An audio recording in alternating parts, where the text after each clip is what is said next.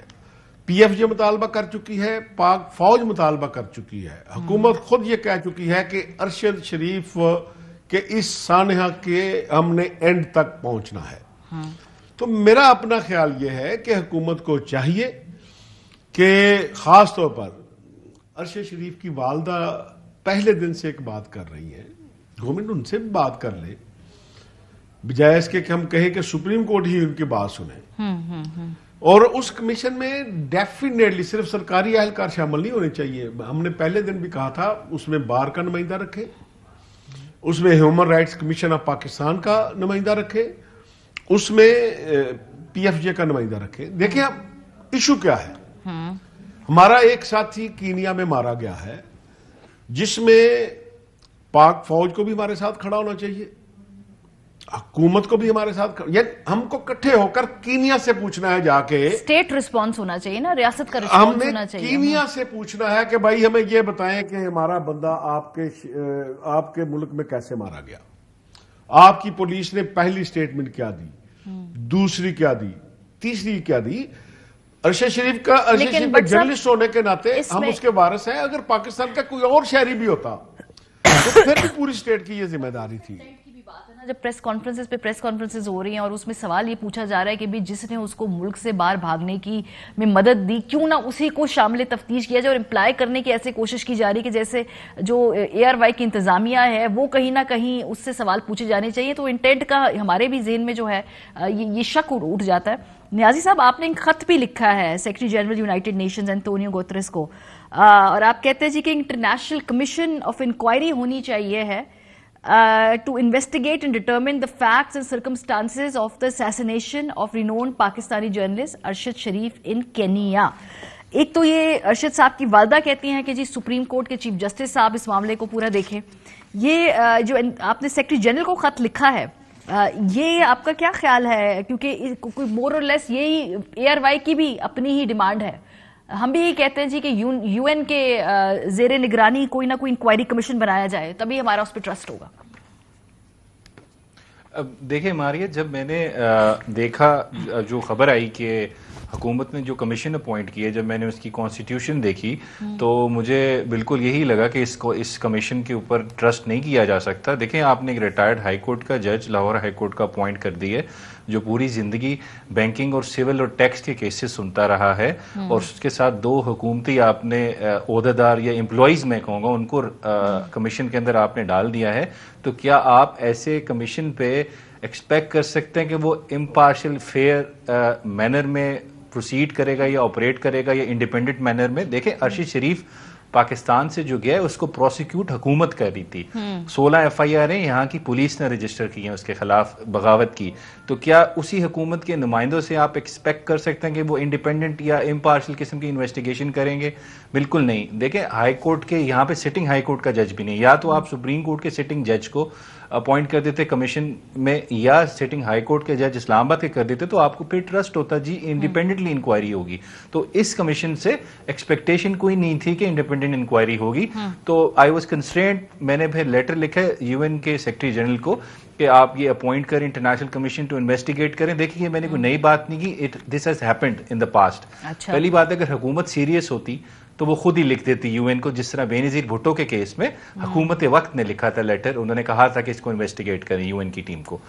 اس کے ساتھ ساتھ یو این کے پاس خود بھی پاور ہے، وہ خود بھی کر سکتی، جس طرح آپ کو یاد ہوگا جمال خشوگی کا مرڈر ہوا تھا ٹرکی میں، وہ جو سعودی عربیہ کے وہ تھے جرنلسٹ تھے، تو اس پہ ایک اسپیشل ریپرٹوئر ہے of the U N on extra judicial and arbitrary executions, وہ سو موٹو لے کے انہوں نے اس کے اوپر انویسٹیگیشن کی تھی اور رپورٹ دی تھی اور بتایا تھا کون ریسپانسبل ہے۔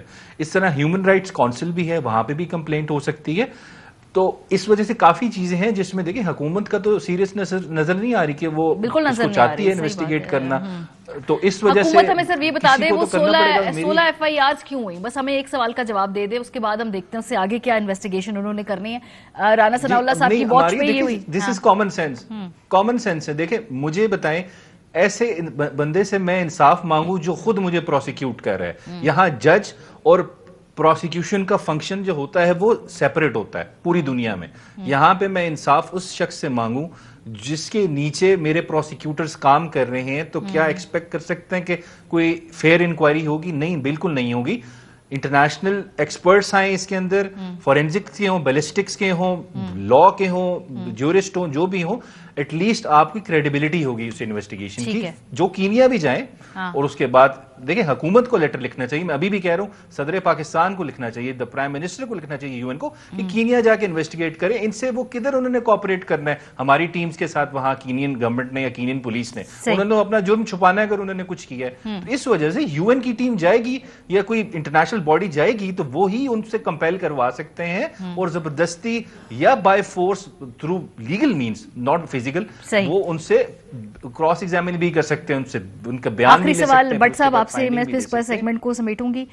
کیا آپ کو لگتا ہے کہ ارشد شریف صاحب کو انصاف ملے گا, یا پھر ان کی جو والدہ نے اپنے خط میں لکھا پھر وہ اوپر والے کے اوپر ہی چھوڑتی ہیں؟ اللہ میاں مجھے تو اللہ تعالیٰ کے گھر سے پوری طرح یقین بھی ہے اور ہم پوری طرح ڈیٹرمن بھی ہیں کہ ارشد شریف کا خون انشاءاللہ تعالیٰ رائے گاہ نہیں جائے گا. یہ آج نہیں تو کل اس کمیشن بنانا پڑے گا, اور وہ کمیشن جو سب لوگوں کو جس پہ کانفیڈنس ہو. یہ مسئلہ یہ ہے کہ ہمارا کوئی اس معاملے میں دیکھیں, ہم نے آج تک ارشد شریف کے حوالے سے کوئی اسپیکولیشن نہیں کی پی ایف. ہم ڈے ون سے یہ کہہ رہے ہیں کہ تحقیقات کر کے قاتل کو منظر عام پہ ٹھیک بات ہے, بالکل صحیح بات. ٹھیک ہے, تو میرا اپنا خیال یہ ہے کہ گورنمنٹ کو فوری طور پر ہائی پاور جوڈیشل کمیشن بنا دینا چاہیے. اس کے علاوہ کوئی اور چارہ نہیں ہے. اور جیسے حکومت جو ہے بڑے آرام سے جج, جوری اور ایگزیکیوشن بن کر جو ہے ہمیں بتا رہی ہے کہ بھائی کس طریقے سے جو ان کے خیالات ہیں, جو ان کا جھکاؤ ہے, ان کے جو الزامات ہیں وہ ایئر مینجمنٹ کی طرف ہے. ہم کوئی ایسا ارسپانسبل کام نہیں کر رہے. ہم کہہ رہے ہیں کہ سمپل ہمیں تحقیقات کر کے بتا دیا جائے. ہم جج, جوری اور ایگزیکیوشنر نہیں بنیں گے اور کسی کی طرف فنگرز پوائنٹ نہیں کریں گے جب تک کہ کوئی ہائی لیول جوڈیشل کمیشن کی رپورٹ ہمارے سامنے نہیں ہوگی, in like the PMLN government جس سے پہلے دن سے الزامات لگانے شروع کر دیے. بریک پہ جائیں گے, جب واپس آئیں گے تو لانگ مارچ اپنا 6واں روز مکمل کر چکا ہے.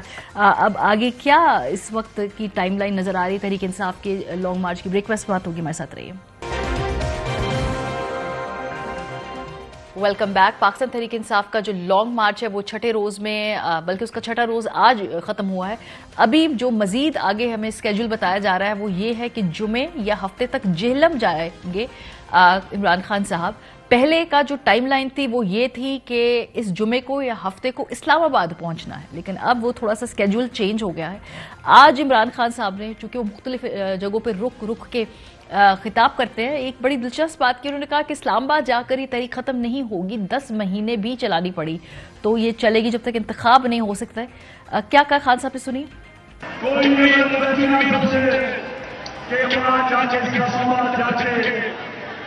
ہمارا یہ تحریک ختم ہو جائے گی, یہ تحریک 10 مہینے تک چلے گی جب تک الیکشن نہیں ہوئی ہے. جی فواد صاحب, یہ 10 مہینے والی بات کہاں سے آ گئی ہے؟ 10 مہینے کی ٹائم لائن کہاں سے آ رہی ہے؟ نہیں, وہ تو بات کر رہے تھے, پہلے سوال ہوا تھا کہ اگر وہ آپ کا اسلام آباد کے بعد جو اسٹریٹجی ہے وہ ناکام ہوگی تو کیا ہوگا. تو انہوں نے کہا ہماری جو تحریک ہے اس میں بڑا اسٹیمنا ہے, 10 مہینے بھی ہم چلانی پڑی تو چلا لیں گے, ہمیں کوئی پرابلم نہیں, ان سے نہیں رکا جانا. تو کہیں نہ کہیں کیا یہ آپ لوگوں کی اسٹریٹجی میں ہے کہ یہ اسلام آباد آ کے متوقع نتائج نہیں بھی آ سکتے, اس لیے یہ 10 ماہ والی خان صاحب نے پہلی پیشگی بات کر دی کہ بھئی یہ بھی ہم اس حد تک بھی جائیں گے, 10 مہینے تک چلائیں گے.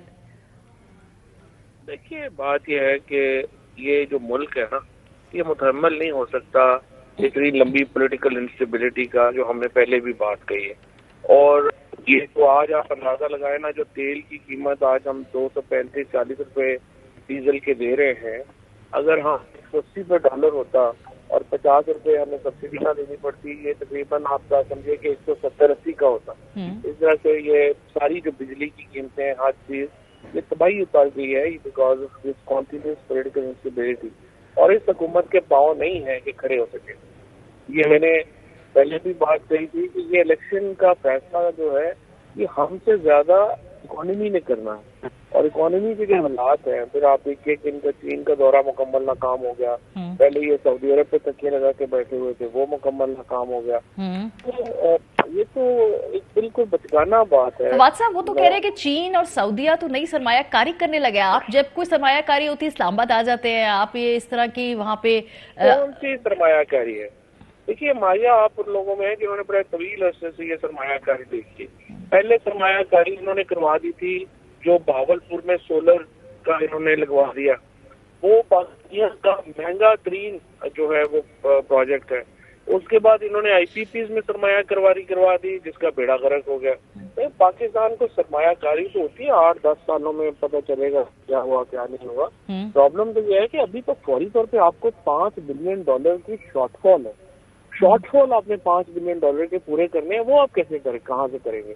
پہلے تو ہمیں یہ بتائیں نا، یہ جو اگلے 50 سال کے منصوبے ہیں کہ بلاول آئے گا پھر اس کا بیٹا بن جائے گا، مریم آئے گی پھر جنید صفدر آ جائے گا پھر ان کا بیٹا بن جائے گا تو پاکستان کے مسائل حل ہو جائیں گے، یہ کہانیاں تو نا ہمیں سنائیں. ہمیں سمپل بتائیں کہ اگلے 3 مہینے میں $5 بلین چاہیے، آپ کہاں سے لے کے آئیں گے؟ اور یہ جو جس طریقے سے آپ نے آئی ایم ایف کے ساتھ آپ نے ابھی کہا 600 ارب روپے کے اور ٹیکسز لگانے ہیں، آپ مجھے بتائیں یہ لوگ ایک طرف بے روزگار ہو رہے ہیں ایک طرف بیڑا غرق ہو رہا ہے، یہ کہاں سے 600 ارب روپے کا مزید ٹیکسز دیں گے؟ اور یہ تو بڑی لانگ ٹرم بات کر رہے ہیں نا آپ فواد صاحب، یہ تو ہم مہینے اور بلکہ میں کہتی ہوں ہر ہفتے بعد کوئی نئی ری الائنمنٹ ہوتی ہے. اب دیکھیں نا یہ نومبر آ گیا، ابھی 2-3 ہفتے بعد دوبارہ ایک نئی ری الائنمنٹ ہو جائے گی. پھر سیاست میں ہم سے یہی تو میں آپ سے یہی بات کر رہا ہوں کہ ہمیں شارٹ ٹرم کا سولوشن دیں نا. شارٹ ٹرم میں دیکھیں کوئی سولوشن نہیں ہے سوائے اس کے کہ ہم انتخابات کی طرف بڑھیں، اور ان سے انہوں نے تو کچھ نہیں سوچنا. انہوں نے تو دیکھا نا نواز شریف اور زرداری کو تو کنفرم ہے وہ الیکشن ہار رہے ہیں، وہ کیوں الیکشن کرائیں گے؟ پاکستان میں کنسنسس ہے کہ یہ فیصلہ جو عمران خان کو ہٹانے کا تھا یہ غلط فیصلہ تھا، اور غلط فیصلوں کے اوپر اگر آپ انسسٹ کریں گے تو اور نقصان ہوگا. آپ کو فیصلے عقل مند لوگ وہی ہوتے ہیں جو اپنی غلطیوں کو قبول کرنے کی صلاحیت رکھتے ہیں، دل بڑا رکھتے ہیں اور اس کے مطابق اپنی اسٹریٹجیز جو ہیں وہ بدلتے ہیں. نیپولین اگر ماسکو جب گیا تھا رشیا فتح کرنے اور تمام لوگوں نے کہا تھا کہ سردیوں میں نہیں ہو سکے گا، اگر وہ بات مان لیتا تو آج شاید وہ اینڈ نہ ہوتا ہسٹری کا جو کہ ہوا.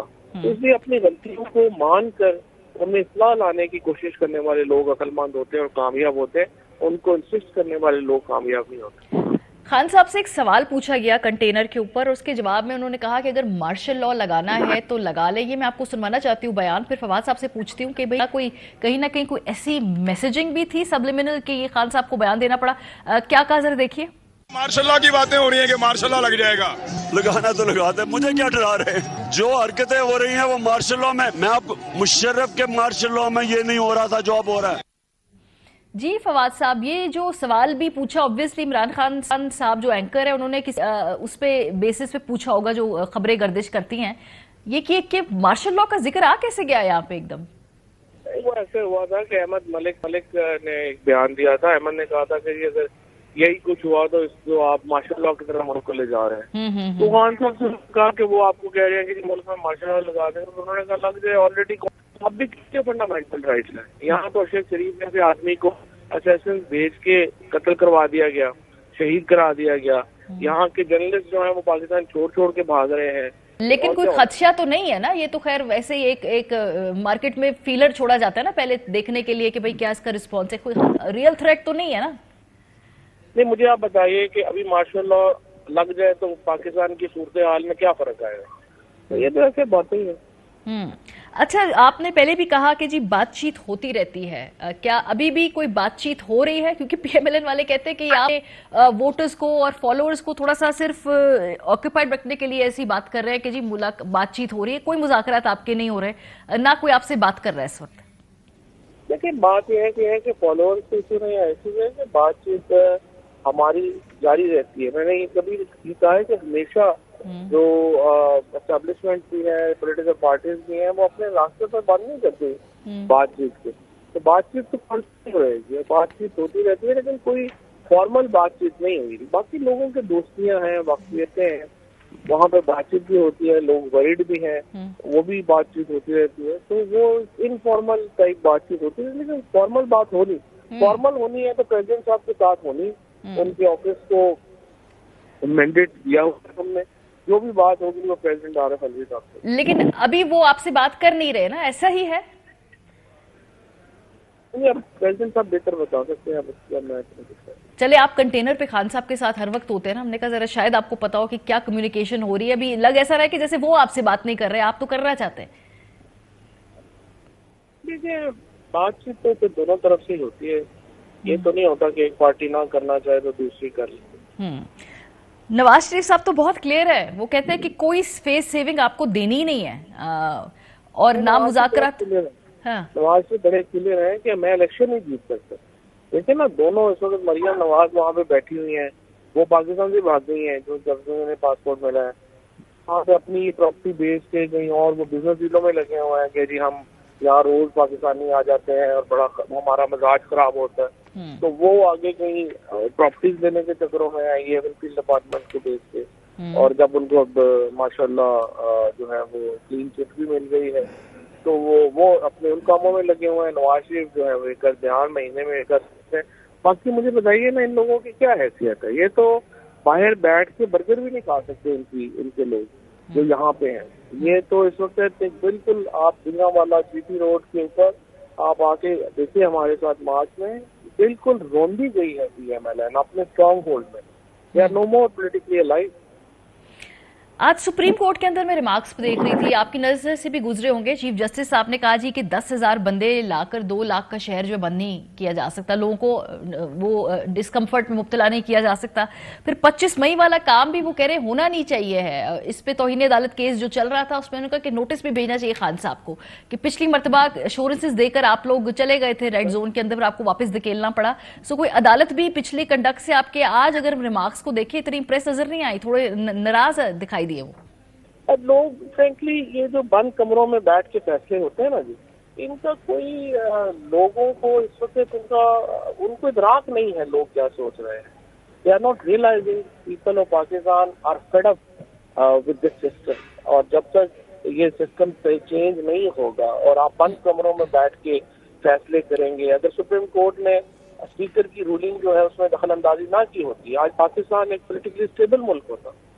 لیکن انفارچونیٹلی اس کی وجہ سے پاکستان از نو مور پولیٹیکلی وائبل جائے گا. تمام انسٹیٹیوشنز بیٹھ گئے ہیں, یہاں پہ اداروں پہ اعتماد ختم ہو گیا ہے. ہر ادارہ جو ہے اس کو سسپیشیس نظروں سے دیکھا جا رہا ہے. تو یہ تو سپریم کورٹ کو چاہیے کہ بڑی سوچ کے اوپر بات کریں. ادھر چلے گئے تھے ادھر چلے گئے تھے, کیا فرق پڑتا ہے. چلے, فواد چودھری صاحب ہمارے ساتھ موجود تھے پروگرام میں. ہم بھی بریک پہ جائیں گے, کے بعد جب واپس آئیں گے تو گفتگو کریں گے. حکومت وقت نے ایف آئی اے کے ذریعے سوشل میڈیا کے اوپر پابندیاں سخت کرنے کا فیصلہ کر لی. رانا ثناء اللہ صاحب کہتے تو ہیں کہ صحافیوں کو اس مشاورتی عمل میں ہم شامل کریں گے, لیکن بظاہر لگتا یہی ہے کہ آزادی رائے پہ قدغن لگانے کی ایک سنگین کوشش کی جا رہی. بریک کے بعد پہ بات کریں گے, ہمارے ساتھ رہیے. Welcome back. بظاہر یہ لگتا ہے کہ سوشل میڈیا کے اوپر آزادی رائے کے اوپر قدغن لگانے کی سنگین کوششیں کی جا رہی ہیں. سوشل میڈیا پر جو کریک ڈاؤن کے لیے حکومت نے ایف آئی اے کو مزید طاقتور بنانے کا فیصلہ کر لیا ہے.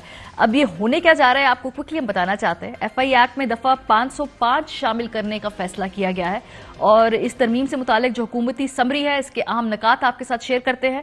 وفاقی کابینہ نے ایف آئی اے ایکٹ میں مزید ترامیم کی منظوری دے دی ہے, یعنی کہ جو تمام کابینہ ہے جس میں تمام حکومت کے جو جوائنٹ پارٹی کے ریپرزنٹیشن ہے وہ سب کے سب اس بات پہ اگری کر رہے ہیں. یہ ایک لمحہ فکریہ ہونا چاہیے ہمارے لیے, ہماری جمہوری اقتدار کے لیے. وہ کہتے ہیں جی تعزیرات پاکستان کی دفعہ 505 ایف آئی اے ایکٹ میں شامل نہیں, اس لیے اس شق کو شامل کیا جائے. نفرت انگیز مواد, اداروں میں بغاوت پر اکسانے جیسے معاملات سوشل میڈیا پر بہت زیادہ آ گئے ہیں. سوشل میڈیا پر غلط خبروں کی بھی بھرمار ہے. غلط خبریں ریاست کے اداروں کے اہلکاروں میں بغاوت کو جنم دے سکتی ہیں. غلط خبریں کسی گروہ اور کمیونٹی کو ایک دوسرے کے خلاف بھڑکا سکتی ہیں. ترمیم کے بعد سوشل میڈیا پر کسی قسم کی جعلی خبر اور افواہ پر کارروائی کا اختیار ایف آئی اے کا بھی ہوگا. پہلے یہ اختیار صرف پولیس کے پاس تھا.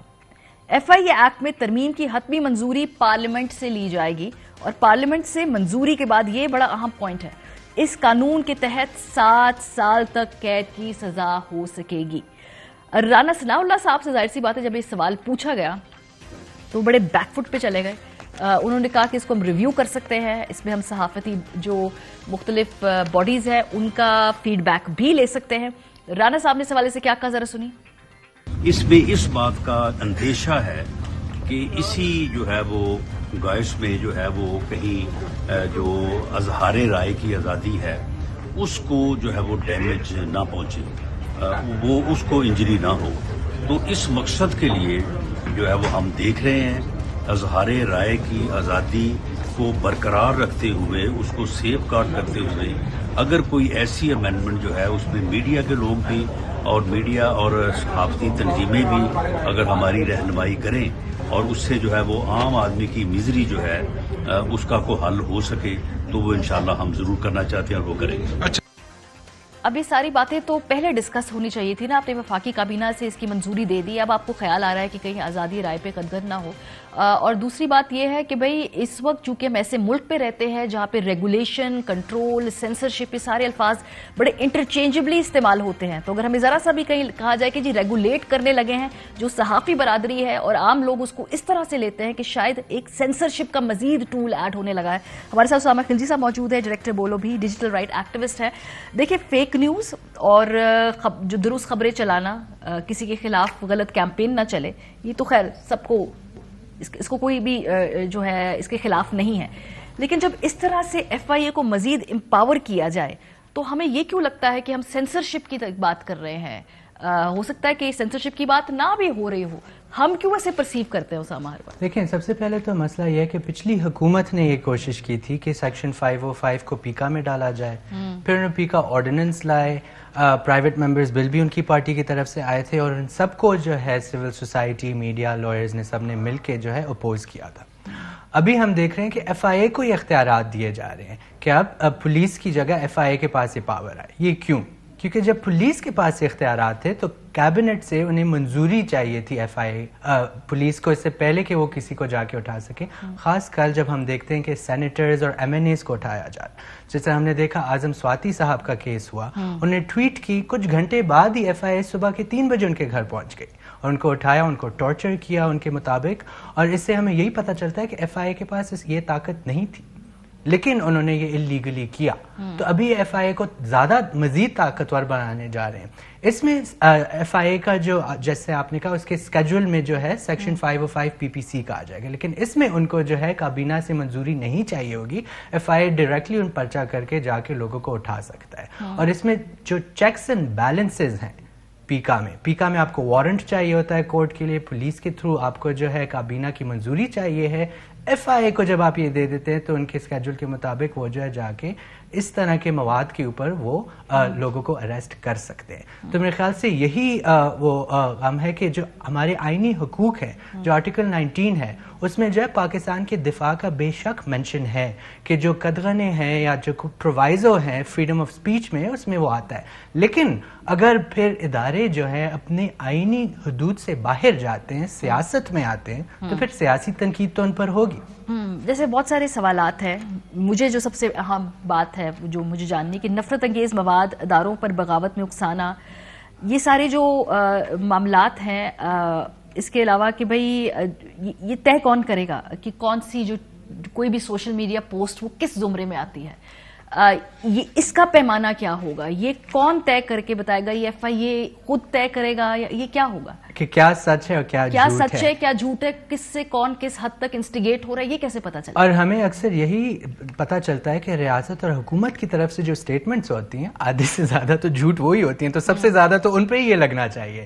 لیکن یہی بڑا مسئلہ ہے کہ آپ کس طرح ڈٹرمن کریں گے کہ کیا سچ ہے کیا جھوٹ ہے. اور اس میں ایک بہت اہم بات قانون میں یہ ہوتی ہے کہ آپ کی نیت ہو کسی کو گمراہ کرنے کی. تو کیا جو تنقید آپ دیکھ رہے ہیں سوشل میڈیا پہ, کیا لوگوں کی یہ نیت ہے کہ وہ فوج میں کوئی میوٹنی پھیلائیں, یا ان کی جو ہے وہ سیاست اور ملک کی بہتری کے لیے یہ تنقید ہو رہی ہے؟ یہ بھی کون ڈٹرمن کرے گا. تو اس لیے میرے خیال سے سب سے بڑا مسئلہ جو ہے وہ یہی ہے کہ ایف آئی اے کو وسیع اختیارات دیے جا رہے ہیں اور ایف آئی اے کو ایک ٹول کے طور پہ استعمال کیا جا رہا ہے ریاست اور حکومت کے جو افسران ہیں ان کو بچانے کے لیے, بجائے یہ کہ وہ اپنی ڈیوٹی اور رسپانسبلٹی جو پہلی ان کی ریسپانسبلٹی وہ یہ ہے کہ پاکستانی شہریوں کا تحفظ کرے، لیکن کیا FIA یہ کر رہی ہے یا نہیں؟ تو یہ سب سے بڑا سوال ہراسمنٹ ٹول کے طور پہ استعمال ہو رہی ہے FIA اس وقت، خاص طور پہ رانا ثناء اللہ صاحب کہتے ہیں جی کہ ہم دیکھتے ہیں صحافتی تنظیموں سے رہنمائی کریں گے، حاصل پھر وہ ترمیم بھی کریں گے. اگر یہ تو ساری باتیں کابینہ سے منظور کرانے سے پہلے نہیں ہونی چاہیے ساری کنسلٹیشن، اب کیا کریں گے؟ بالکل. اور دیکھیں پچھلی حکومت میں بھی ہم نے یہ دیکھا، پیکا آرڈیننس راتوں رات آیا، PTI نے پریزیڈنٹ نے سائن کر دیا، پھر ہمیں پتہ چلا کہ یہ جو ہے آرڈیننس آ رہا ہے، قانون بدل رہا ہے. تو اس طرح کی اٹیمپٹس پہلے بہت دفعہ ہو چکی ہیں. تو میرے خیال سے اگر یہ مشاورت کرتے، پوچھتے، تو ان کو یہی جواب آتا کہ یہ ایک اچھا قدم نہیں ہے، کیونکہ آپ لوگوں کو ڈرا رہے ہیں، لوگوں کو ہراس کر رہے ہیں اور اس سے خوف پیدا کر رہے ہیں جس میں لوگ اپنی آئینی اور جمہوری حقوق کو ایکسرسائز کرنے سے ڈریں. اسے چلنگ ایفیکٹ کہا جاتا ہے. میرے لیے جو سب سے بڑی اس پہ تشویشناک بات ہے کہ حکومت کے اندر تمام 13 جماعتوں کے لوگ موجود ہیں. اس کا مطلب ہے کہ یہ کنسنسس ہے کیا ان 13 PDM کی جماعتوں کا کہ بھائی اس ملک کے اندر جو 505 کی دفعہ FIA ایکٹ میں شامل کرنی چاہیے، یہ ان کی پرنسپل پوزیشن ہے؟ سب سے بڑا سوال یہی ہے کہ PMLN، PPP اور دیگر جماعتیں جو ابھی حکومت میں PDM ہیں، پچھلے سال تک ان پہ انہی قوانین کے تحت کیس ہوتے جا رہے تھے، ان کو FIA ہراس کر رہی تھی، ان کو اریسٹ کیا جا رہا تھا. کیا ان کو وہ بھول گیا ہے کہ ان کے ساتھ کیا ہوا تھا؟ کیا وہ چاہتے ہیں کہ ابھی جو 1 سال کے لیے وہ حکومت میں یہ اس کو استعمال کریں؟ تو کیا ان کا خیال ہے آگے ان کے خلاف یہ استعمال نہیں ہوگا؟ یہ PMLN نے ویسے ماضی میں ایسا کوئی کام نہیں کیا اللہ کے فضل و کرم سے جو بعد میں جس کا نشانہ وہ خود بھی بنے ہو. بہت شکریہ. اسامہ خلجی ہمارے ساتھ موجود تھے جو